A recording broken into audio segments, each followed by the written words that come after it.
5ನೇ ಪಾರ್ಟು 13ನೇ ಸಂಚಿಕೆ. ಜೋಯಿಸರ ಮನೆ ಒಳಗೆ ಪಳವೇಟೆಯರು ಪ್ರವೇಶ ಮಾಡಿದಾಗ ಅಲ್ಲಿ ನಿಜವಾಗಲೇ ಕುಂದವೈ ಪ್ರಾಟಿನೂ ವಾನತಿನೂ ಇದ್ದರು. ಇಳದ ರಾಣಿಯನ್ನು ಬೆಳಕಾದ ತಕ್ಷಣ ಕಾಣದೇ ಇರೋದ್ರಿಂದ ಕುಂದವೆಯನ್ನ ಮನ ಶಾಂತಿಯನ್ನು ಕಳ್ಕೊಂಡ್ಬಿಡ್ತು. ಅದೇ ಸಮಯದಲ್ಲಿ ಪೂಂಗುಳನನ್ನು ಕಾಣದೇ ಹೋಗಿದ್ದು ಅವಳ ಕಲಕವನ್ನು ಜಾಸ್ತಿ ಮಾಡಿತ್ತು. ಮುಖ್ಯಮಂತ್ರಿ ಅನಿರುದ್ಧರನ್ನು ನೋಡೋಕ್ಕೆ ಹೋದ್ಲು. ಆ ಸಮಯ ಅಲ್ಲಿ ಅರುಳ್ಮೊಳಿ ಸೋಳನ ಬಗ್ಗೆ ಸುದ್ದಿ ಬಂದಿತ್ತು. ನಾಗಪಟ್ಟಣದಲ್ಲಿ ಹೊಡೆದಿದ್ದ ಬಿರುಗಾಳಿನ ಕಾರಣವಾಗಿ ಅವನು ಹೊರಗಡೆ ಬರೋಕ್ಕೆ ಆಯ್ತಂತನೂ ತೆರಳಾಗಿ ಮಕ್ಕಳು ಕೂಡಿ ಅವನ್ನ ಜಯಬೇರಿಗೆಯಿಂದ ತಂಜೆಗೆ ಕರ್ಕೊಂಬರ್ತಾರೆ ಅಂತಲೂ ತಿಳ್ಕೊಂಡ್ಳು. ಕುಂದವಿನ ಇದು ತುಂಬ ಕುಂದವೆಗೆ ತುಂಬ ಸಂಚಲ ಉಂಟಾಗ್ಬಿಡ್ತು. ಇದರಿಂದ ಏನಾದರೂ ವಿಪರೀತ ಬರೋಕ್ಕಾಗತ್ತೆ ಅಂತ ಅಂದ್ಕೊಂಡಳು. ಪೊನ್ನಿಯಿನ್ ಸೆಲ್ವನ್ನ ದಾರಿನಲ್ಲಿ ನೋಡಿ ಮಾತಾಡಿ ತಂಜೆಯಲ್ಲಿ ನಡೆದಿದ್ದೆಲ್ಲ ತಿಳಿಸ್ಬೇಕು ಅಂತ ಇಷ್ಟಪಟ್ಟಳು. ಅವನು ದೊಡ್ಡ ಜನಗುಂಪಿನ ಜೊತೆ ತಂಜೆ ಕೋಟೆ ಒಳಗೆ ಪ್ರವೇಶ ಮಾಡೋಕ್ಕೆ ಇಷ್ಟಪಟ್ಟರೆ ಪಳವೇಟರಿನ ಸೈನಿಕರು ಅವನನ್ನು ತಡಿಸಿ ನಿಲ್ಲಿಸೋಕ್ಕೆ ಟ್ರೈ ಮಾಡ್ತಾರೆ. ಇಷ್ಟರಲ್ಲಿ ಬೂದಿ ವಿಕ್ರಮ್ ಕೇಸರಿ ಸೌತ್ ಪ್ರದೇಶದ ಪಡೆಗಳ ಜೊತೆ ಕೊಡುಂಬಾಳೂರು ತನಕ ಬಂದುಬಿಟ್ರು ಅಂತ ತಿಳಿಯ ಬಂದಿತ್ತು. 2 ಸೈನಿಕರುಗಳು ತಂಜೆಗೆ ಹತ್ರ ಮೋದುವ ಹಾಗೆ ಆಗಿಬಿಡುತ್ತೆ. ಆದರೆ ಅದರಿಂದ ತಂದೆಯ ಮನಸ್ಸು ಬೇಸರ ಉಂಟಾಕತ್ತೆ ಅನ್ನೋದು ನಿಶ್ಚಯ. ಆದ್ದರಿಂದ ಅವರ ಉಸಿರಿಗೆ ಆಬತ್ತಾಬದ್ರೂ ಬರ್ಬೋದು. ಮೇಲೆ ಏನೇನು ಆಗತ್ತೋ ಯಾರಿಗೆ ಗೊತ್ತು. ಬಿರುಗಾಳಿಯ ಕಾರಣವಾಗಿ ಜನಗಳ ಮನಸ್ಸಲ್ಲಿ ಗೊಂದಲಗೊಂಡಿತ್ತು. ಏನಾದರೂ ಒಂದು ವ್ಯಾಜ್ಯ ಉಂಟು ಮಾಡಬೇಕು. ಸೋಳ ನಾಡೇ ಅಳಿಸುವ ಇದು ಥರ ದೇಶದಲ್ಲೇ ಒಳಗಡೆನೇ ಕಲಗ ಬಂದುಬಿಡತ್ತೆ ಅಂತ ಅಂದ್ಕೊಂಬಿಟ್ರು. ಅದನ್ನು ನಿಲ್ಲಿಸೋದು ಯಾರು, ಹೇಗೆ? ಬಂದಿದ ಮೇಲೆ ನಿಲ್ಸೋಕ್ಕೆ ಟ್ರೈ ಮಾಡೋದಕ್ಕಿಂತನೂ ಮುಂಚೆನೇ ತಡೆಯೋಕ್ಕೆ ನೋಡೋದು ಅವಶ್ಯಕತೆ ಅಲ್ವಾ? ಇಲ್ಲ ಅಂದರೆ ಇಷ್ಟು ಕಾಲನೂ ಮಾಡಿದ್ದ ಇದೆಲ್ಲ ವೇಸ್ಟ್ ಆಗಿಬಿಡತ್ತೆ ಅಲ್ವಾ? ಆದ್ದರಿಂದ ಅರುಳ್ಮೊಳಿ ಸೋಳನನ್ನು ದಾರಿನಲ್ಲೇ ಮಿಟ್ ಮಾಡಿ ಪಳೆಯಾರೆಯಲ್ಲಿ ಸ್ವಲ್ಪ ಕಾಲಕ್ಕೆ ನಿಲ್ಲಿಸ್ಕೊಳ್ಕೋಬೇಕು. ಕಡಂಬೂರಿಂದ ದೊಡ್ಡ ಪಳವೇಟೆಯರನ್ನು ತರಿಸಬೇಕು. ಅರುಳ್ಮೊಳಿಗೆ ರಾಜ್ಯ ಆಳೋ ಆಸೆ ಇಲ್ಲ ಅನ್ನೋದನ್ನು ಅವ್ರಿಗೆ ಹೇಳಿ ಅವರ ಸಮ್ಮತಿಯ ಹೊತ್ತಿದ ಮೇಲೆ ತಂಜೆಗೆ ಅವನ್ನ ಕರ್ಕೊಂಡು ಹೋಗಬೇಕು. ಈ ಥರ ತನ್ನ ಒಳಗೆ ಚಿಂತಿಸಿ ತೀರ್ಮಾನ ಮಾಡಿಕೊಂಡು ಅಪ್ಪನ ಹತ್ರ ಕೂಡ ಹೇಳ್ಕೊಳ್ಳದೆ ಅಮ್ಮನ ಹತ್ರನೂ ಅನಿರುದ್ಧರ ಹತ್ರನ ಮಾತ್ರ ಹೇಳಿಬಿಟ್ಟು ತನ್ನ ಜೊತೆ ಇದ್ದಿದ್ದ ವಾನದಿಯನ್ನು ಕರ್ಕೊಂಡು ಹೊರಟಳು. ಪಳೆಯಾರಿಗೆ ಹೋಗೋಕ್ಕೆ ಮುಂಚೆ ಜೋಯಿಸರನ್ನು ಒಂದು ಸತಿ ನೋಡಿಕೊಂಡು ಹೋಗೋಣ ಅಂತ ಇಷ್ಟಪಟ್ಟಳು. ತುಂಬ ವಿಚಾರ ಜಾಸ್ತಿ ಆಗುವಾಗೆಲ್ಲ ಆಮೇಲೆ ಹಿಂದೆ ಕಾಲದಲ್ಲಿ ಏನು ನಡೆಯುತ್ತೆ ಅನ್ನೋದನ್ನು ತಿಳ್ಕೊಳ್ಳೋದು ಸಹಜನೇ ಅಲ್ವಾ? ಯಾವಾಗಲೂ ಥರ ಅಮ್ಮ ದೇವಸ್ಥಾನಕ್ಕೆ ಹತ್ತಿರ ರಥವನ್ನು ಬಿಟ್ಟುಬಿಟ್ಟು ಜೋಯಿಸರ ಮನೆ ಒಳಗೆ ಹೋದ್ಲು. ಜೋಯಿಸರ ಹತ್ರ ಅವಳ ವಿಚಾರವನ್ನೆಲ್ಲ ತಿಳಿಸೋಕ್ಕೆ ಶುರು ಮಾಡಿ ಸ್ವಲ್ಪ ಹೊತ್ತು ಕೂಡ ಆಗಿಲ್ಲ. ಅಷ್ಟರಲ್ಲಿ ಜೋಯಿಸರ ಮನೆ ಬಾಗಿಲಲ್ಲಿ ಏನೋ ದಡಬಡ ಅಂತ ಶಬ್ದ ಕೇಳಿತ್ತು. ಮುಖ್ಯವಾಗಿ ಪಳವೇಟೆಯರ ಹೂಂಗಾರ ಅವಳಿಗೆ ರೋಮಾಂಚನ ಉಂಟು ಮಾಡಿತ್ತು. ಆ ಥರ ಗಂಭೀರವಾಗಿ ಹೂಂಗಾರ ಮಾಡೋರು ದೊಡ್ಡ ಪಳವೇಟೆಯರು ಒಬ್ಬರೇ ಅನ್ನೋದನ್ನು ಗೊತ್ತಾಯಿತು. ತಡೆಯೋಕ್ಕೆ ಟ್ರೈ ಮಾಡಿದ್ದ ಜೋಯಿಸನ್ನ ಶಿಷ್ಯನನ್ನು ತಳ್ಳಿಬಿಟ್ಟು ಪಳವೇಟೆಯರು ಒಳಗೆ ಬರೋ ಹಾಗೆ ಕಾಣಿಸ್ಕೊಂಡಿತ್ತು. ಅವ್ರು ಹೇಗೆ ಇಲ್ಲಿ ಬಂದರು, ಯಾತಕ್ಕೋಸ್ಕರ ಬರ್ತಾರೆ, ಅದನ್ನು ಇಂಥ ಸಮಯದಲ್ಲಿ? ಆಹಾ, ಒಂದು ವೇಳೆ ಜೋಸ್ಯ ಕೈಲಕ್ಕೆ ಬರ್ತಾರೇನೋ. ಅವರು ಜೋಸ್ಯರ ಜೊತೆ ಮಾತಾಡೋದನ್ನು ಕೇಳಿದರೆ ಒಂದು ವೇಳೆ ಅವರ ಮನಸ್ಸಿನಲ್ಲಿ ಇರುವ ಯೋಚನೆಗಳೆಲ್ಲ ತಿಳಿಸೋಕ್ಕಾಗುತ್ತೆ. ರಾಜ್ಯಕ್ಕೂ ರಾಜಕುಲಕ್ಕೂ ದೊಡ್ಡ ಅವಂತರ ಬಂದುಬಿಟ್ಟಿದೆ. ಇಂಥ ಸಮಯದಲ್ಲಿ ದೊಡ್ಡ ಪಳವೇಟೆಯರನ್ನ ಮನಸ್ಸಿನ ಸುದ್ದಿ ಗೊತ್ತಾದರೆ ಎಷ್ಟೋ ಸೌಕರ್ಯವಾಗಿರುತ್ತೆ. ಅದನ್ನು ತಿಳ್ಕೊಳ್ಳೋಕ್ಕೆ ಇವಾಗ ಒಂದು ಸಂದರ್ಭ ಬಂದಿದೆ. ಆಮೇಲೆ ತಾನೂ ವಾನತಿನೂ ಅಲ್ಲಿ ಇರೋದನ್ನು ನೋಡಿದೆ. ಅವರು ಏನು ಅನ್ಕೋತಾರೋ ಏನೋ, ಯಾಕೆ ತಪ್ಪಾಗತ್ತಾನೆ ತಿಳ್ಕೊತಾರೆ, ಅನುಮಾನವೇ ಇಲ್ಲ. ಅದರಿಂದ ಅವ್ರ ಕಣ್ಣಿನಲ್ಲಿ ಬೆಳೆದೆ ಮರೆಯಾಗಿರೋದು ತಾನೇ ಒಳ್ಳೆಯದು. ಕುಂದವೈ ಜೋಯಿಸರ ಹತ್ರ ಜಾಡೆಯಿಂದ ತನ್ನ ಯೋಚನೆಯನ್ನು ಹೇಳಿಬಿಟ್ಟು ವಾನತಿಯನ್ನು ಕೈಯೇ ಹಿಡ್ಕೊಂಡು ಅವಸರವಾಗಿ ಪಕ್ಕದಲ್ಲಿ ಇರೋ ಕೋಣೆ ಒಳಗೆ ಹೋದ್ಲು. ಅವ್ರುಗಳು ಹೋಗಿದ್ದ ಬಾಗಿಲು ಹಾಕಿದ್ದ ಸಮಯದಲ್ಲಿ ಪಳುವೇಟರೆಯರು ಒಳಗಡೆ ಪ್ರವೇಶ ಮಾಡಿದರು. ಅಂತ ಎದ್ದು ನಿಂತು ನಮಸ್ಕಾರ ಮಾಡಿದ್ದ ಜೋಯಿಸರನ್ನ ಶಾರ್ಪಾಗಿ ನೋಡಿಬಿಟ್ಟು ಸುತ್ತಮುತ್ತ ನೋಡಿದರು. ಅವ್ರ ಮುಖದಲ್ಲಿ ಆಶ್ಚರ್ಯನೂ ಏಮಾರಿಸುವುದು ಸೂಚನೆ ಕಾಣಿಸ್ಕೊಂಡಿತ್ತು. ಇದು ಒಂದೇ ಕ್ಷಣನೇ. ಆಮೇಲೆ ಸಮಾಳಿಸ್ಕೊಂಡು, ಜೋಯಿಸರೇ, ನಾನು ಯಾರು ಗೊತ್ತಾಯ್ತಾ? ಧನಾಧಿಕಾರಿ ದೊಡ್ಡ ಪಳುವೇಟರೆಯನ್ನೇನೆ. ಯಾಕೆ ಈ ಥರ ನೋಡ್ತೀರಾ? ಅಷ್ಟೊಂದು ನಾನೇನು ಚೇಂಜ್ ಆಗಿಬಿಟ್ಟಿದ್ದೀನಾ? ನಿಮ್ಮಿಂದ ನನಗೆ ಒಂದು ಮುಖ್ಯವಾದ ಕೆಲಸ ಆಗಬೇಕಾಗಿದೆ. ಒಂದು ದೊಡ್ಡ ಹೆಲ್ಪ್ ನೀವು ನನಗೆ ಮಾಡಬೇಕು. ಮೊದಲು ಊಟ ಮಾಡೋಕ್ಕೆ ಏನಾದರೂ ಇದ್ರೆ ತೊಗೊಂಬನ್ನಿ, ತುಂಬ ಹಸಿವಾಗುತ್ತೆ. ಮಾತಾಡಿಕೊಂಡೆ ಹೇಳಬೇಕಾದನ್ನು ಹೇಳ್ತೀನಿ ಅಂತಂದರು. ಜೋಯಿಸರು ತಡಮರೆ, ಅಯ್ಯ, ಈ ಬಡವನಿಂದ ನಿಮಗೆ ಏನು ದೊಡ್ಡ ಹೆಲ್ಪ್ ಬೇಕಾಗಿರುತ್ತೆ? ಈ ಕುಡಿಲನ್ನು ಹುಡ್ಕೊಂಡು ನೀವು ಬಂದಿದ್ದು ನನ್ನ ಮೂದಾದೇರು ಮಾಡಿದ್ದ ಭಾಗ್ಯ. ನಿಮ್ಮ ಅಂತಸ್ತಿಗೆ ಸರಿಯಾಗಿ ಊಟ ಕೊಡೋಕ್ಕೆ ನನ್ನಿಂದ ಆಗಲ್ಲ. ಆದ್ರೂ ಈ ಕುಡಿಸೆನಲ್ಲಿ ಇರೋದೆಲ್ಲ ನಿಮ್ಮದೇನೆ. ದಯವಿಟ್ಟು ಕೂತ್ಕೊಳ್ಳಿ. ನಿಂತ್ಕೊಂಡಿದ್ದೀರಲ್ಲ, ನಿಮ್ಮ ನೋಡಿದ ತಕ್ಷಣ ಶಾಕ್ ಆಗಿ ಹೋಗಿದ್ದೀನಿ. ಅದರಿಂದ ನಿಮ್ಮನ್ನು ಸರಿಯಾದ ಹಾಗೆ ಬರಮಾಡಿ ಉಪಚಾರ ಮಾಡೋಕ್ಕೆ ತಪ್ಪಾಗ್ಬಿಡ್ತು. ಆದರೆ ಆಹಾ, ಈ ಚಿಕ್ಕ ಬಡವನ ಕುಡಿಸೆಯಲ್ಲಿ ನೀವು ಕೂತ್ಕೊಳ್ಳೋದಕ್ಕೂ ಸರಿಯಾದ ಆಸನ ಕೂಡ ಇಲ್ಲ. ದೊಡ್ಡ ಮನಸ್ಸು ಮಾಡಿ ಆ ಮಣೆ ಮೇಲೆ ಕೂತ್ಕೋಬೇಕು. ಸ್ವಲ್ಪ ಮುಂಚೆ ಕುಂದವಿನ ವಾನತಿನ ಕೂತಿದ್ದ ಮಣೆಯನ್ನು ಸುಟ್ಟಿ ತೋರಿಸಿದ್ರು. ಪಳುವೇಟರೆಯರಿಗೂ ಆ ಮಣೆಯನ್ನು ನೋಡಿ ಅದನ್ನು ಅರಿಗೆ ಪಕ್ಕದಲ್ಲಿ ಎಲ್ಲ ಅರಳೋಗಿದ್ದ ಹೂವುಗಳನ್ನು ಶಾರ್ಪಾಗಿ ನೋಡಿಬಿಟ್ಟು, ಜೋಯಿಸರೇ, ಇಲ್ಲ, ನನಗೆ ಕೂತ್ಕೊಳ್ಳೋಕ್ಕೆ ಟೈಮ್ ಇಲ್ಲ. ಏನಾದರೂ ಊಟ ಮಾಡೋಕ್ಕೆ ಮಾತ್ರ ಕೊಟ್ಟುಬಿಡಿ. ಇದ್ದರೆ ಈ ಎಲೆಯಲ್ಲಿ ಸುತ್ತಿ ಕೈಯಲ್ಲಿ ಕೊಟ್ಟುಬಿಡಿ. ಸಂಜೆಗೆ ಅವಸರವಾಗಿ ಒಂದು ಸುದ್ದಿ ಕಳಿಸ್ಬೇಕು. ನನ್ನ ಸೋದರ ಕಣ್ಣನಿಗೆ ಒಂದು ಪತ್ರ ಬರೆಯೋಕ್ಕೆ ಒಂದು ಇದು ಬೇಕು. ಅದರಿಂದ ಬೇಡ, ಪತ್ರ ಇರೋದಕ್ಕೆ ಟೈಮ್ ಇಲ್ಲ. ನನ್ನ ಉಂಗುರವನ್ನು ಕೊಡ್ತೀನಿ, ಅದನ್ನು ಎತ್ಕೊಂಡು ನೀವು ತಂಜಾವೂರಿಗೆ ತಕ್ಷಣ ಹೋಗೋಕ್ಕಾಗತ್ತಾ? ಇಲ್ಲ, ಬಾಗಿಲಲ್ಲಿ ನಿಂತಿದ್ದಾನಲ್ಲ ನಿಮ್ಮ ಶಿಷ್ಯ, ಒಳ್ಳೆ ದಡಿಯನಾಗಿದ್ದಾನೆ, ಅವನ್ನ ಅವಸರಕ್ಕೆ ಕಳ್ಸೋಕ್ಕಾಗತ್ತಾ ಅಂತ ಕೇಳಿದರು. ನಿಮ್ಮ ಈ ಆಜ್ಞೆ ಇದು, ಅದನ್ನೇ ಆ ಪ್ರಕಾರ ನಾನು ಮಾಡ್ತೀನಿ. ನಾನು ನನ್ನ ಶಿಷ್ಯನು ಇಬ್ಬರು ಬೇಕಾದರೆ ಹೋಗ್ತೀವಿ.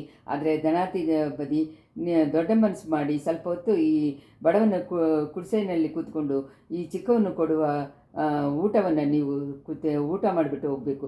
ಜೋಯಿಸರೇ, ಯಾತಕ್ಕೋಸ್ಕರ ನಿಮ್ಮನ್ನು ಬಡವರು ಅಂತಲೂ ಚಿಕ್ಕವನು ಅಂತಲೂ ಹೇಳ್ಕೊಳ್ತೀರಾ?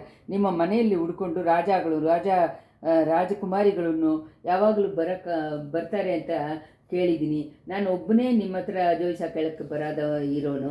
ಅದು ತಪ್ಪು ಅನ್ನೋದನ್ನು ನಾನು ತಿಳ್ಕೊಂಡೆ. ಒಂದು ವೇಳೆ ನಿಮ್ಮ ಹತ್ರ ಕೇಳಿದರೆ ಈ ಥರ ಭಯಂಕರ ವಿಪತ್ತುಗಳು ಬರದೇ ಇರ್ಬೋದು. ಅಯ್ಯ, ನೀವು ಹೇಳುವ ಮಾತುಗಳು ನನಗೆ ತುಂಬ ವಿಚಾರವನ್ನು ಕೊಡ್ತಾ ಇದ್ದೆ. ಏನು ಆಪತ್ತ ಬಂದಿದೆ, ಯಾರಿಗೆ? ನಿಮ್ಮನ್ನೇ ಈ ಕೋಲದಲ್ಲಿ ನೋಡಿದ ತಕ್ಷಣ ನಾನು ಶಾಕ್ ಆಗಿದ್ದು ಸರಿಯೇ. ಬಿರುಗಾಳಿಯಿಂದನೂ ಪ್ರಭಾಗದಿಂದನೂ ಚಿಕ್ಕಿಕೊಂಡಿರ್ಗಳ ಕೊಳ್ಳಿಡ ಒಡೆದೋಗಿಬಿಟ್ಟಿದೆ ಅನ್ನೋದನ್ನು ನಾನು ಕೇಳಿದೆ. ಒಂದು ವೇಳೆ ಅದರಿಂದ ಧನಾಧಿಪತಿ ಪಳುವೂರು ಚಿಕ್ಕರಾಣಿ ಸೌಖ್ಯವಾಗಿದ್ದಾರಲ್ವಾ ಅಂತ ಜೋಯಿಸರು ಕೇಳಿದ ತಕ್ಷಣ ಪಳುವೇಟರು ಭಯಂಕರವಾದ ಧ್ವನಿಯಲ್ಲಿ ನಗಿದ್ರು. ಇಲ್ಲ, ಪಳುವೂರು ಚಿಕ್ಕರಾಣಿಗೆ ಏನೂ ಆಗಿಲ್ಲ. ಅವಳು ಕೊಳ್ಳಿಡದಲ್ಲಿ ಮುಳುಗಿ ಸತ್ತೋಗಿದ್ರು ಹೋಗಲಿಲ್ಲ. ಇಷ್ಟು ತನಕ ಕಡಂಬೂರು ಅರಮನೆಯಲ್ಲಿ ಸೌಖ್ಯವಾಗೇ ಇರಬೇಕು. ಆದರೆ ಆ ಚಂಡಾಳಿ ನಾಳೆ ಇಷ್ಟೊತ್ತಿಗೆ ತನಕ ಅವಳು ಉಸಿರಿಂದ ಇರ್ತಾಳೆ ಅಂತ ನಾನು ಹೇಳೋಕ್ಕಾಗಲ್ಲ. ಜೋಯಿಸರೇ, ನೀವು ಹೇಳೋಕ್ಕಾಗತ್ತಾ? ರಾಜ ಕುಟುಂಬಗಳಲ್ಲಿ ಸೇರಿದವರು ಎಲ್ಲರ ಜಾತಕ ನಿಮ್ಮ ಹತ್ರ ಇರ್ಬೋದಾಗಿ ಕೇಳಿದ್ದೀನಿ. ಅದು ನಿಜಾನಾ? ನಂದಿನಿ ಜಾತಕ ತಾನೇ ಈ ವಯಸ್ಸಾದ ಟೈಮಲ್ಲಿ ನನ್ನ ಬುದ್ಧಿ ಕೆಟ್ಟು ಮದುವೆ ಮಾಡಿಕೊಂಡ ಮೋಹಿನಿ ದೆವ್ವದನ ಜಾತಕ ನಿಮ್ಮ ಹತ್ರ ಇದೆಯಾ? ಜೋಯಿಸರು ತುಂಬ ಹೆದರಿ ಹೋಗಿ, ಧನಾಧಿಪತಿ, ಇದೇನು ಹೇಳ್ತಾ ಇದ್ದೀರಾ? ನನ್ನನ್ನು ಶೋಧನೆ ಮಾಡ್ತಾ ಇದ್ದೀರಾ? ಚಿಕ್ಕರಾಣಿಯ ಜಾತಕ ನನ್ನ ಹತ್ರ ಇಲ್ಲ. ಅವ್ರು ಹುಟ್ಟಿದ್ದ ಟೈಮನ್ನು ನೀವು ಹೇಳಿದರೆ ಜಾತಕ ಕಾಣಿಸೋಕ್ಕಾಗುತ್ತೆ ಅಂತಂದರು. ಬೇಡ, ನಂದಿನಿನ ಜಾತಕத்தை ನಾನೇ ನೋಡ್ಕೋತೀನಿ. ಅವಳ ಆಯಸ್ಸನ್ನು ನಾನೇ ನನ್ನ ಕೈಯಿನಲ್ಲೇ ತೀರಿಸ್ಕಟ್ಟಕ್ಕೆ ತೀರ್ಮಾನ ಮಾಡಿಬಿಟ್ಟಿದ್ದೀನಿ. ಬೇರೆಯವ್ರ ಜಾತಕ ಬಗ್ಗೆ ತಿಳಿದ್ರೆ ಹೇಳಿ. ಚಕ್ರವರ್ತಿನ ಆಯುರ್ಭಾವ ಹೆಂಗಿದೆ? ಅವರ ಮಕ್ಕಳು ಇಬ್ಬರು ಆಯುರ್ಭಾವ ಬಲವನ್ನು ಹೆಂಗಿದೆ? ಆಹಾ, ತಲೆನ ಅಲ್ಲಾಡಿಸ್ತಾ ನೀವು ಹೇಳೋದಿಲ್ಲ. ನಿಮ್ಮನ್ನು ಶೋಧನೆ ಮಾಡೋ ಹಾಗೆ ಅಂದ್ಕೊಳ್ತೀರಾ? ಅಲ್ಲ, ನಿಮ್ಮ ಜೋಯಿಸ ಶಾಸ್ತ್ರ ಎಲ್ಲ ಬರೀ ಬೂಟಾಟಿಗೆ ಅಂತ ಅಂದ್ಕೊಂಡಿದ್ದೀನಿ. ಯಾರು ಕಂಡಿದ್ದು? ಜೋಯಿಸರೇ, ಜಾತಕ ಒಂದು ಕಡೆ ಇರಲಿ. ಕೆಲವು ಕಾಲವಾಗಿ ಆಕಾಶದಲ್ಲಿ ತೋಚ್ತಾ ಇದ್ದಿದ್ದು ಧೂಮಕೇತು ಇವತ್ತು ಬೆಳಗ್ಗೆ ಬಿದ್ದೋಗ್ಬಿಟ್ಟಿದೆ. ಕಾಣಲಿಲ್ಲ. ಆಕಾಶದಿಂದ ಭೂಮಿಯಲ್ಲಿ ಬಿದ್ದು ಮರೆಯಾಗ್ಬಿಟ್ಟಿದೆ. ಅದು ನಿಮಗೆ ಗೊತ್ತಿಲ್ಲ ಅಲ್ವಾ? ಗೊತ್ತಿದ್ರೆ ಅದನ್ನು ಅರ್ಥ ಏನು ಅಂತ ಹೇಳೋಕ್ಕಾಗುತ್ತಾ? ಅದು ಇದನ್ನು ದೊಡ್ಡ ಉರುಪಾದವನ್ನು ತೋರಿಸ್ತಾ ಇದೆಯಾ ಚಕ್ರವರ್ತಿಗೋ ಅವರ ಮಕ್ಕಳಿಗೋ ಬರುವ ವಿಪತ್ತನ್ನು ಹೇಳ್ತಾ ಇದೆಯಾ? ಇದನ್ನು ಕೂಡ ನೀವು ಹೇಳೋಕ್ಕೆ ಇಷ್ಟ ಇಲ್ಲ ಅಂದರೆ ನಿಮ್ಮ ಜೋಯಿಸ ಬರೀ ಬೂಟಾಟಿಕೆನೆ ಅಂತ ಅಂದರು. ಧನಾಧಿಪತಿ ಆ ಥರ ನೀವು ತೀರ್ಮಾನ ಮಾಡಬೇಡಿ, ರಾಜ್ಯಾಂಗ ಸಂಬಂಧವಾದ ಕೆಲಸಗಳಲ್ಲಿ ಜೋಯಿಸ ನೋಡಬಾರ್ದು ಅನ್ನೋದು ನಮ್ಮ ಕೆಲಸವನ್ನು, ಇದು ಪರಂಪರೆಯ ಆದ ಕೆಲಸ. ಇವತ್ತು ಬೆಳಗ್ಗೆ ಧೂಮಕೇತು ಬಿದ್ದಿದ್ದನ್ನು ನಾನು ಕಣ್ಣಿಂದ ನೋಡಲಿಲ್ಲ. ಏನೋ ಜಗಜ್ಯೋತಿಯಾದ ಬೆಳಕು ಒಂದು ಬಂದಿದ್ದು ನೋಡಿ ಆಶ್ಚರ್ಯಪಟ್ಟು ತಕ್ಷಣ ಬಂದು ಹೊರಗಡೆ ನೋಡಿದೆ. ಕೆಲವು ಕಾಲವಾಗಿ ಬಾಲ ಕಮ್ಮಿ ಆಗ್ತಾ ಬಂದಿದ್ದ ಧೂಮಕೇತುವನ್ನು ಕಾಣಲಿಲ್ಲ. ಧೂಮಕೇತು ತೋಚುವುದನ್ನು ಬೀಳುವುದನ್ನು ರಾಜಕುಲಗಳಿಗೆ ಅರಿಷ್ಟವನ್ನು ಹೇಳುವುದಾಗೆ ಹೇಳ್ತಾರೆ. ಆದರೆ ಅದು ಜ್ಯೋತಿಷ ಶಾಸ್ತ್ರವನ್ನು ಸೇರಿದ್ದಲ್ಲ, ಜನಗಳನ್ನು ಕಾಲಕಾಲವಾಗಿ ಬಂದಿದ್ದ ನಂಬಿಕೆ. ಅದರಲ್ಲಿ ನನಗೆ ಅಷ್ಟಾಗಿ ನಂಬಿಕೆ ಇಲ್ಲ. ಇವತ್ತು ಬೆಳಗ್ಗೆ ಕೂಡ ಚಕ್ರವರ್ತಿ ಸೌಖ್ಯ ಅಂತ ಹೇಳಿ ತಿಳ್ಕೊಂಡಿದ್ದೀನಿ. ಅದು ನಮ್ಮ ಅದೃಷ್ಟನೇ. ಇವತ್ತು ಚಕ್ರವರ್ತಿಗೆ ಏನು ಬರದೇ ಇರಬೇಕು. ನಾಳೆ ತನಕ ಅವರು ಸೊಪ್ಪಾಕಿದರೆ ಆಮೇಲೆ ವಿಚಾರವಿಲ್ಲ. ಪೊನ್ನಿಯಿನ್ ಸೆಲ್ವನ್ ಬಗ್ಗೆ ನಮಗೆ ಏನಾದರೂ ಗೊತ್ತಾ? ನಿನ್ನೆ ತುಂಬ ಹೊತ್ತಾದಮೇಲೆ ಯುವರಾಜರು ತಿರುವಾರೂರು ಬಂದು ಸೇರಿರೋ ಹಾಗೆ ಕೇಳಿದ್ದೀನಿ. ಧನಾಧಿಪತಿ 10,000 ಲಕ್ಷ ಜನಗಳು ಅವ್ರನ್ನ ಸುತ್ತಕೊಂಡು ಬರ್ತಾ ಇದ್ದಾರಂತೆ. ಅವರ ಇಷ್ಟಕ್ಕೆ ವಿರೋಧವಾಗಿ ಅವ್ರನ್ನ ತಂಜೆಗೆ ಕರ್ಕೊಂಡ್ಬರ್ತಾ ಇದ್ದಾರಂತೆ. ಆಹಾ, ಅವ್ರುಗಳ ಮಾತ್ರ ಯುವರಾಜನ ತಂಜೆ ಇಳ್ಕೊಂಡು ಹೋಗಿ ಸೇರ್ತು ಬಿಟ್ಟರೆ ಎಷ್ಟೋ ಚೆನ್ನಾಗಿರುತ್ತೆ. ಆದರೆ ಆಗುತ್ತಾ? ಲಕ್ಷಾನುಗಟ್ಟೆ ಅವರು ಸುತ್ತಿದ್ರು ಯಮನನ್ನು ತರಿಸಿಸಕ್ಕಾಗತ್ತಾ? ಹೇಳಿ ಜೋಯಿಸ್ರೆ, ಹೇಳಿ. ನೀವು ಜೋಯಿಸ ಹೇಳದೇ ಇದ್ರು ನಾನು ಹೇಳ್ತೀನಿ. ಚಕ್ರವರ್ತಿಗೂ ಅವರ ಕುಮಾರರುಗಳು ಇಬ್ಬರಿಗೂ ಇವತ್ತು ದೊಡ್ಡ ಗಂಡ ಕಾಯ್ತಾ ಇದೆ. ಯಮಧರ್ಮ ಅವ್ರಗಳನ್ನ ಹತ್ರ ಬರ್ತಾ ಇದ್ದಾನೆ. ಚಕ್ರವರ್ತಿನ ಯಮ ಪಳವೂರು ಮಾಳಿಗೆಯನ್ನು ಸೇರಿದ್ದ ಪೊಕ್ಕಿಷ ನೆಲವರೆಯಲ್ಲಿ ಮರಕೊಂಡಿದ್ದಾನೆ. ಅರುಳ್ಮಡಿನ ಯಮನು ಯಾನೆ ಪಾಕದ ಅಂಕುಶದಲ್ಲಿ ದಾಚಿಕೊಂಡಿದ್ದಾನೆ. ಅವರುಗಳು ಇಬ್ಬರನ್ನು ತಡಿಸಿ ನಿಲ್ಲಿಸಿ ಚಕ್ರವರ್ತಿಯನ್ನು ಪೊನ್ನಿಯಿನ್ ಸೆಲ್ವರನ್ನು ಕಾಪಾಡೋದು ನಿಮ್ಮ ಜವಾಬ್ದಾರಿ. ನನ್ನ ಮುದ್ರೆ ಉಂಗುರವನ್ನು ಎತ್ಕೊಂಡು ನಮ್ಮ ಶಿಷ್ಯ ತಂಜೆಗೆ ಹೋಗಲಿ. ನೀವು ತಿರುವಾರೂರು ಹೋಗಿ ಯುವರಾಜರಿಗೆ ಎಚ್ಚರಿಕೆ ಮಾತ್ರ ಮಾಡ್ತೀರಾ, ತಕ್ಷಣ ಹೊರಡ್ತೀರಾ. ಜೋಯಿಸರು ತತ್ತರಿಸಿ ಹೋದರು. ಪಳವೇಟೆಯರಿಗೆ ಚಿತ್ತಭ್ರಮೆ ಹಿಡಿದು ಬಿಟ್ಟಿದೆ ಅನ್ನೋ ಅನುಮಾನ ಅವ್ರಿಗೆ ಮನಸ್ಸಲ್ಲಿ ಅನಿಸ್ತು. ಆದ್ರೂ ನಿಶ್ಚಯವಾಗಿ ಹೇಳೋದಕ್ಕೂ ಬುದ್ಧಿಗೆ ಸರಿಯಾಗಿ ಇದೆ. ಅಹಂಕಾರದಿಂದನೂ ತುಂಬ ಅವಸರದಿಂದನೂ ಮಾತಾಡಿದ್ರು ನಿಜವನ್ನು ಹೇಳುವ ಹಾಗೇ ಅನಿಸುತ್ತೆ. ಈ ಮಾತೆಲ್ಲ ಚಿಕ್ಕ ಪ್ರಾಟಿನೂ ಎಳೆ ಪ್ರಾಟಿನೂ ಕೇಳ್ತಾ ಇರ್ತಾರೆ. ಅವರ ಯೋಚನೆ ಏನು ಅನ್ನೋದನ್ನು ತಿಳ್ಕೋಬೇಕು. ಹೇಗಾದರೂ ಈ ಮುದುಕರನ್ನ ಇಲ್ಲಿಂದ ತಕ್ಷಣ ಕಳಿಸ್ಬಿಡ್ಬೇಕು. ದುರ್ಗಾಪರಮೇಶ್ವರಿ ಅರುಳಿಂದ ನಿಮ್ಮ ಕಟ್ಟಳೆಯನ್ನು ನನ್ನಿಂದ ಆಗೋ ತನಕ ನಾನು ನೆರವೇರಿಸಿರ್ತೀನಿ. ಈ ಥರ ಜೋಶಿಯರು ಹೇಳಿದಾಗ ಒಳಗೆಯಿಂದ ಹೆಣ್ಣುಮಕ್ಕಳು ಹಾಕ್ಕೊಳ್ಳುವ ಪಾದದ ಚಿಲಂಬಿನ ಗೆಜ್ಜೆನ ಶಬ್ದ ಕೇಳಿತು. ಆಹಾ, ದುರ್ಗಾ ಪರಮೇಶ್ವರಿ ಹೆಜ್ಜೆಯನ್ನು ಒದಿಸಿ ಶಬ್ದ ಮಾಡಿ ಅರುಳು ಕೊಟ್ಟಿದ್ದಾಳೆ. ಇನ್ಮೇಲೆ ನಾನು ಕಡಂಬೂರಿಗೆ ತಿರುಗಬಹುದು. ಇದು ಹೋಗ್ತಾ ಇದ್ದೀನಿ. ಧನಾಧಿಕಾರಿ ಹಸುವಾಗಿದೆ ಅಂತ ಹೇಳಿದ್ರಲ್ಲ, ಈ ಬಡವನ ಮನೆಯಲ್ಲಿ ಊಟ ಮಾಡಿಬಿಟ್ಟು ಬೇಡ ನನ್ನ ಹಸಿವುದಾಗ ಎಲ್ಲ ಓಡೋಗ್ಬಿಡ್ತು. ನಾನು ಕಡಂಬೂರಿಗೆ ಹಾರಿ ಹೋಗಬೇಕು. ಆಲಯದ ಹತ್ತಿರ ರಥ ಒಂದು ನಿಲ್ಸಿದೆ ಅಲ್ಲವ, ಅದು ಯಾರಿದ್ದು? ಜೋಯಿಸರೆ. ಅದನ್ನು ನಾನು ಎತ್ಕೊಂಡು ಹೋಗ್ತಾ ಇದ್ದೀನಿ. ಕೊಳ್ಳಿಡಕೆರೆ ಹೋದ್ಮೇಲೆ ತಿರ್ಗ ಕಳಿಸ್ಬಿಡ್ತೀನಿ. ಓಡವನ್ನು ಮಾತ್ರ ಎತ್ಕೊಂಡು ಅಯ್ಯ ಆ ರಥ ನನ್ನ ಹೆಸರಲ್ಲಿ ಕರುಣೆ ಮಾಡಿ ಅದನ್ನು ಎತ್ಕೊಂಡು ಹೋಗಬೇಡಿ. ಜೋಯಿಸರೆ, ನೀವು ಸುಮ್ಮನೆ ವಿಚಾರ ಪಡಬೇಡಿ. ಸೋಳೆನಾಡಿನ ಪಟ್ಟದ ಯುವರಾಜರನ್ನ ಉಸಿರ ಕಾಪಾಡೋದಕ್ಕೆ ನಾನು ರಥವನ್ನು ಎತ್ಕೊಂಡು ಹೋಗ್ತೀನಿ. ದುರ್ಗಾದೇವಿಯೇ ಅದಕ್ಕೆ ಸಮ್ಮತಿ ಕೊಡ್ತಾಳೆ. ತಿರ್ಗಾನು ಕಾಲು ಗೆಜ್ಜೆಗಳನ್ನು ಶಬ್ದ ಮಾಡಿ ದೇವಿ ಹೇಳಿದರೆ ಸಮ್ಮದ ಸಿಕ್ಕಿದೆ ಅಂತ ತಿಳ್ಕೊತೀನಿ. ಅದು ಕೇಳಿ ಈ ಥರ ದೊಡ್ಡ ಪಳಿವಟರು ಹೇಳ್ತಾ ಇದ್ದಾಗಲೇ ಲೇಪ್ರಾಟಿ ಕುಂದವಿದ್ದೇವಿ ಪಕ್ಕದ ಅರೆಯಿಂದ ಬಾಗಿಲನ್ನು ತೆಕ್ಕೊಂಡು ಲೇಸಾಗಿ ಗೆಜ್ಜೆಗಳು ಶಬ್ದ ಮಾಡಿಕೊಂಡು ನಡ್ಕೊಂಡು ಬಂದಳು. ದೊಡ್ಡ ಪಳಿವಟರು ಅವಳು ನೋಡಿ ಆಶ್ಚರ್ಯಪಟ್ಟಿಲ್ಲ, ಶಾಕನ್ನೂ ಆಗಿಲ್ಲ. ತಾಯೇ, ನಾನು ಉಗಿಸಿದ್ದು ಸರಿಯೇ. ಆ ಪಕ್ಕದ ಕೋಣೆಯಲ್ಲಿ ನೀನು ಇರಬೇಕು ಅಂದ್ಕೊಂಡೆ. ನಿನ್ನ ಮುಖವನ್ನು ನೋಡಿ ಮಾತಾಡೋಕ್ಕೆ ನನಗೆ ಧೈರ್ಯ ಇಲ್ಲ. ಆದ್ದರಿಂದ ನಿನ್ನ ಕಿವಿನಲ್ಲಿ ಮಾತ್ರ ಬೆಳೀಲಿ ಅಂತ ಹೇಳಿ ಇಷ್ಟು ಶಬ್ದ ಮಾಡಿ ಮಾತಾಡ್ತಾ ಇದ್ದೀನಿ. ಜೋಯಿಸರನ್ನು ಹತ್ರ ನಾನು ಹೇಳಿದ್ದನ್ನೆಲ್ಲ ಕೇಳ್ತಾ ಇದ್ದಿದ್ದಲ್ವ. ಅಯ್ಯ, ಕ್ಷಮಿಸಬೇಕು. ನಾನು ಮಾಡಿದ್ದ ತಪ್ಪನ್ನು ಕ್ಷಮಿಸಬೇಕು. ಈ ಮನೆಯಲ್ಲಿ ನೀವು ದಿಢೀರಂತ ಪ್ರವೇಶ ಮಾಡಿದಾಗ ನೀವು ತಾನೇ ಅನ್ನೋದನ್ನು ನನ್ನಿಂದ ನಿಶ್ಚಯವಾಗಿ ಅರಿಯೋಕ್ಕಾಗಲಿಲ್ಲ. ಆದ್ದರಿಂದ ನಿಮ್ಮ ಮಾತನ್ನು ಕೇಳೋ ಹಾಗೆ ಆಗ್ಬಿಡ್ತು, ಕ್ಷಮಿಸಬೇಕು ಅಂತಂದ್ಲು ಕುಂದವಿ. ತಾಯಿ, ನಾನು ನಿನ್ನನ್ನು ಕ್ಷಮಿಸೋಕ್ಕೆ ಒಂದು ಕಾರಣನೂ ಬಂದಿಲ್ಲ. ನಿನ್ನ ಹತ್ರ ತಾನೇ ನಾನು ಕ್ಷಮೆ ಕೇಳಬೇಕು. ಕ್ಷಮೆ ಕೇಳೋಕ್ಕೆ ನಾನು ಯೋಗ್ಯತೆನಾ ಅನ್ನೋದೇ ನನಗೆ ಅನುಮಾನ ಆಗಿದೆ. ಇವತ್ತು ರಾತ್ರಿ ಕಡಂಬೂರು ಹೋಗಿ ಪಟ್ಟದ ಯುವರಾಜರಿಗೆ ಏನೂ ಆಗದೆ ಇದ್ದರೆ ತಡಿಸಿಬಿಟ್ರೆ ಅಂದರೆ ನಿನ್ನ ಹತ್ರ ಕ್ಷಮಾಪಣೆ ಕೇಳೋಕ್ಕೆ ನಾನು ಯೋಗ್ಯತೆ ಆಗ್ತೀನಿ. 3 ವರ್ಷಗಳಾಗಿ ಈ ಮುದುಗನ ಕಣ್ಣುಗಳು ಮಹಾಂಧ್ರಗಾರ ತಿಳಿ ಮುಚ್ಚಿತ್ತು.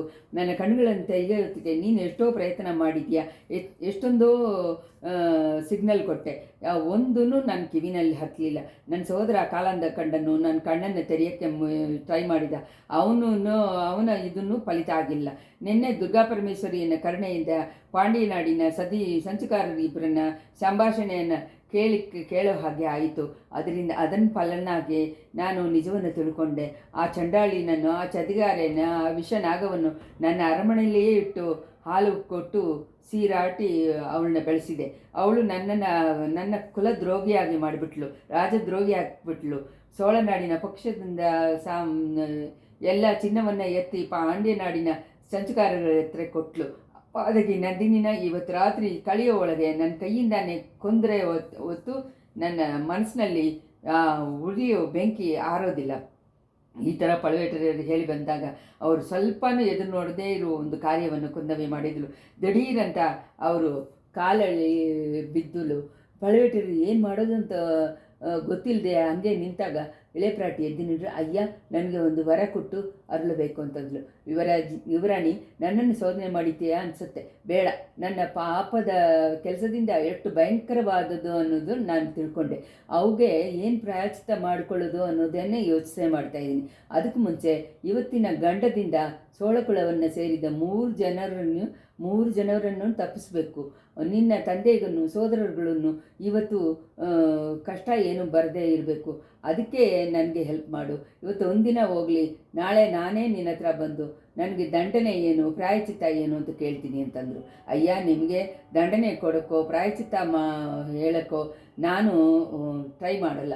ನನ್ನ ಅಜ್ಜನ ಸ್ಥಾನದಲ್ಲಿ ನೀವಿದ್ದೀರಾ. ನನ್ನ ತಂದೆಯನ್ನು ತುಂಬ ಪ್ರೀತಿಯ ಗೆಳೆಯರು ನೀವು. ನಿಜವಾಗಲೇ ನಿಮ್ಮ ಹತ್ರ ಒಂದು ವರ ಕೇಳ್ತಾ ಇದ್ದೀನಿ. ಹಾಗಾದರೆ ತಕ್ಷಣ ಕೇಳಮ್ಮ, ಸುಮ್ಮನೆ ಮಾತಾಡೋಕ್ಕೆ ಇವಾಗ ಟೈಮ್ ಇಲ್ಲ. ಕೊಡ್ತೀನಿ ಅಂತ ಹೇಳಿ ವಾಗ್ದಾನ ಮಾಡಿ, ನಿನಗೂ ನಿನ್ನ ಕುಟುಂಬದವ್ರಿಗೂ ನಾನು ಮಾಡಿಬಿಟ್ಟೆ ದ್ರೋಗಕ್ಕೆ ನಾನು ಕೊಡೋಕ್ಕೆ ಏನು ನನ್ನ ಹತ್ರ ಏನು ಕೊಟ್ಟರು ಈಡೇ ಆಗೋದಿಲ್ಲ. ನೀನು ಏನು ಕೇಳಿದರೂ ಕೊಡ್ತೀನಿ. ಬೇಗ ಕೇಳು. ಇಳೆಯರಾಣಿ ನಂದಿನಿ ದೇವಿಯನ್ನು ನೀವು ಏನು ಮಾಡೋದಿಲ್ಲ ಅಂತ ಹೇಳಿ ನನಗೆ ವಾಗ್ದಾನ ಮಾಡಬೇಕು. ಅದು ತಾನೇ ನಾನು ಕೋರೋ ವರ ಅಂತಂದ್ಲು. ಅಮ್ಮ, ಇದೇನು ಆಟ ಆಡೋಕ್ಕೆ ಇದೇನ ಸಮಯ? ನನ್ನ ವಯಸ್ಸಾದ ಕಾಲದಲ್ಲಿ ನಾನು ಬುದ್ಧಿ ಭ್ರಮಣೆಯಾಗಿ ಹೋಗಿದ್ದು ನಿಜಾನೇ. ಅದಕ್ಕೆ ಅಂತ ನನ್ನನ್ನು ಪೂರ್ತಿ ಹುಚ್ಚನಾಗಿ ಮಾಡಿಬಿಡ್ತೀಯ. ಆ ಸಂಚುಕಾರಿಗೆ ನಾನು ಸರಿಯಾದ ದಂಡನೆ ಕೊಡದೇ ಇದ್ದರೆ ಬೇರೆ ಸಂಚುಕಾರಗಳನ್ನ ಹೇಗೆ ದಂಡಿಸೋಕ್ಕಾಗತ್ತೆ? ನನ್ನ ಕೈಯಿಂದ ಅವಳನ್ನು ಕೊಂದು ಬಿಟ್ಟು ತಾನೇ ಬೇರೆ ಕೆಲಸ ನೋಡ್ತೀನಿ. ನನ್ನ ಮನಸ್ಸಿನಲ್ಲಿ ಇರೋದೆಲ್ಲ ಹೇಳಿಬಿಟ್ಟು ಈ ಮುದುಕನನ್ನು ಅವಳಿಂದ ಕೊನೆ ತನಕ ಏಮಾರ್ಸೋಕ್ಕಾಗಲಿಲ್ಲ ಅನ್ನೋದನ್ನು ಎತ್ತಿ ತೋರಿಸ್ಬಿಟ್ಟು ಅವಳನ್ನು ಕತ್ತಿಯಿಂದಾನೆ ಕಟ್ ಮಾಡಿ ಕೊಲ್ಲಿತೀನಿ. ಅದಕ್ಕೆ ಕಮ್ಮಿಯಾದ ದಂಡನೆ ಏನೂ ಅವಳಿಗೆ ನಾನು ಕೊಟ್ಟರೆ ನ್ಯಾಯ ಮಾಡಿದವನಾಗೆ ಆಗಲ್ಲ. ಅದಾದಮೇಲೆ ನನಗೇನು ನ್ಯಾಯವಾದ ದಂಡನೆ ಅನ್ನೋದನ್ನು ಯೋಚನೆ ಮಾಡ್ತೀನಿ. ಹೋಗಮ್ಮ, ಹೋಗು. ನಿನ್ನ ತಂದೆನನ್ನು ತಮ್ಮನನ್ನು ಇವತ್ತು ಬರುವ ಗಂಡದಿಂದ ಕಾಪಾಡೋದಕ್ಕೆ ಬೇಕಾದ ಪ್ರಯತ್ನ ಮಾಡ್ತೀನಿ ಅಯ್ಯ. ಆದರೆ ನನ್ನ ಸೋದರಿಯನ್ನು ಸೇಫ್ಟಿ ಮಾಡೋಕ್ಕೂ ಟ್ರೈ ಮಾಡಬೇಕಲ್ವ? ಚಿಕ್ಕರಾಣಿ ನಂದಿನಿ ನನ್ನ ಸೋದರಿ, ಅವಳಿಗೆ ನೀವು ಏನು ಕಷ್ಟ ಕೊಟ್ಟರು ಅದನ್ನು ಸೋಳಕುಳಕ್ಕೆ ಮಾಡಿದ್ದ ದ್ರೋಗ ಅಂತಂದು ಪಳವೇಟರೆಯರು ತುಂಬ ಆಶ್ಚರ್ಯಪಟ್ಟು ಹಂಗೆ ದಿಗ್ಭ್ರಮೆ ಕೊಂಡರು. ನಾನು ಇನ್ನೂ ಕನಸ್ಕೊಂಡಿದ್ದೀನ ಅಂತ ಹೇಳಿ ಅವರು ತುಟಿಗೆಲು ಬಣಗಿತು. ಇಲ್ಲ, ನೀವು ಕನಸು ಕಾಣಲಿಲ್ಲ. ನೀವು ಕಾಣೋದನ್ನು ಕೇಳೋದನ್ನು ನಿಜಾನೇ. ಸ್ವಲ್ಪ ಯೋಚನೆ ಮಾಡಿ ನೋಡಿ, ಹಳೆಯ ಸಂಭವಗಳನ್ನು ನೆನೆಸಿ ನೋಡಿ.